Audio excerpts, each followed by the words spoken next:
So we're joined today by Senator John McCain, Republican of Arizona. Thanks for being with us. A lot to talk about. But let's start with a subject you've spent a lot of time on in the last few years, which is immigration. You know, we have been obsessed in Washington for months with budget problems. But on another track, there's a desire to do immigration reform. Can it stay on a separate track? Can it get done even while people are disagreeing on so many other things? Absolutely, we can get it done on a separate track. It's an issue which has been around for a number of years, as we know, and I think both sides, for various reasons, maybe not all good, maybe not all altruistic, I think that it's time to get this done. We have a good group of 8 of us that are working together. We've still got some significant obstacles, disagreement, but I'm overall guardedly optimistic we can reach an agreement, get enough votes in the Senate, and then hopefully we can persuade our friends in the House to also agree. And what are those obstacles that you worry about the most? Future flow of immigration into the country, particularly the worker programs, whether it be low-skilled worker, agriculture worker, even the H-1B, the high-tech worker. There are some differences, but particularly on low-skilled workers and agricultural workers. They're complex, they're difficult. The unions, for their own reasons, and I'm not being critical of them, but they have always been in strong opposition. They feel that they are in a strong position as a result of the last election. So we're having pretty spirited discussions about. That's a good word. You know, but your point is that there has to be an agreement on some temporary worker programs that are important to employers, important regionally, but on which there's a lot of emotional disagreement. Absolutely. And I understand the position, even though I disagree, I understand the positions that Mr. Trumka and the unions have been taking. He's obviously speaking for them. Yeah. A lot of discussion in recent days about whether undocumented aliens already here should be given a path to citizenship. Is that a showstopper in any way, or is there really broad consensus that that's got to be part of the package? There's broad consensus that a legal status would be given to them, and then the border we have to have under effective control. When we have ascertained that, and by the way, that's not too hard because we've already made some significant improvements, then the path to citizenship would be triggered. I don't think, Jerry, that you could tell these 11 million people, and there are many of them who won't want to go through this, pay a fine, back taxes, background check, learn English, all of the things, wait many years because of the green card backlog we have, but at least you ought to give them that opportunity.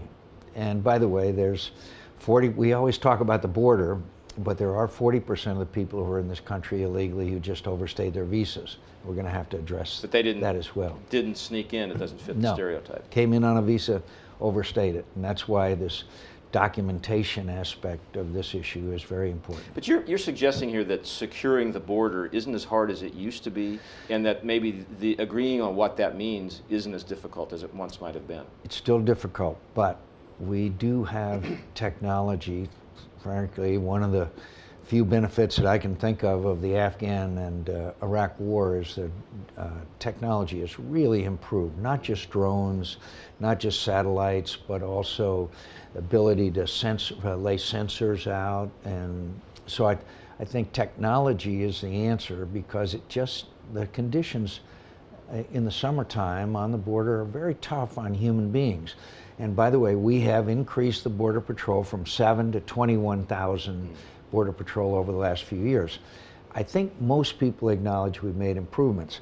But one of the areas that we still haven't successfully addressed, and we aren't going to address until we address the issue of demand, is drugs coming across our border.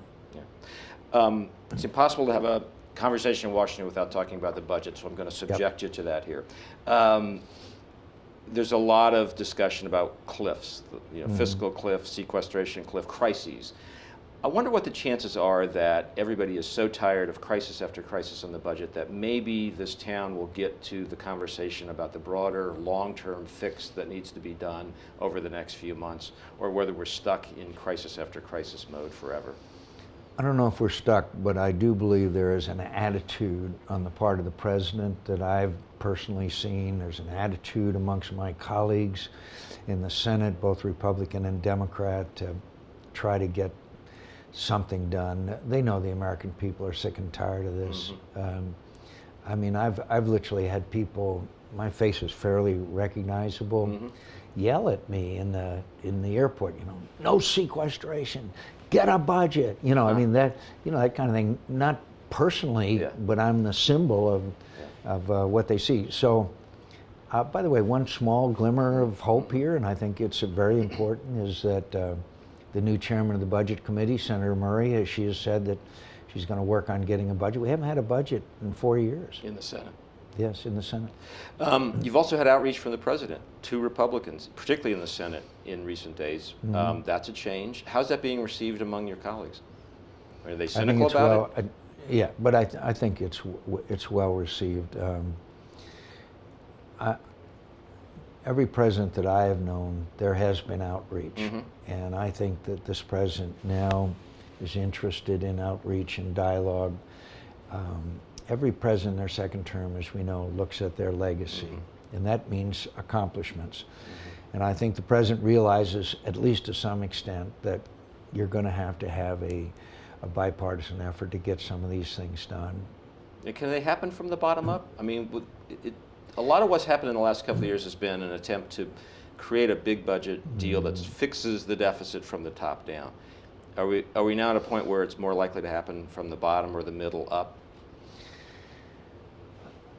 I think that if there is a sentiment amongst the majority of members of the Republican Party in both Senate and House, that the leadership is also interested. Like, I think John Boehner and Mitch McConnell are very interested in resolving these issues, but they've been burned, at least in their view. And so I think that the president's outreach and trying to show maybe, clearly this is an effort to show a cooperative attitude. I appreciate it, and I hope that will have a beneficial effect. The classic substantive question is, are the Democrats serious about pulling in entitlement spending, and are Republicans willing, if they sense that effort on the Democrats' part, to give more ground on revenue? Answer? It would have to be together. The question that you ask every Democrat, okay, would you be willing to entitlement reform in exchange for it? Question you always ask Republicans, will you be willing to put revenues on the table? And I understand that.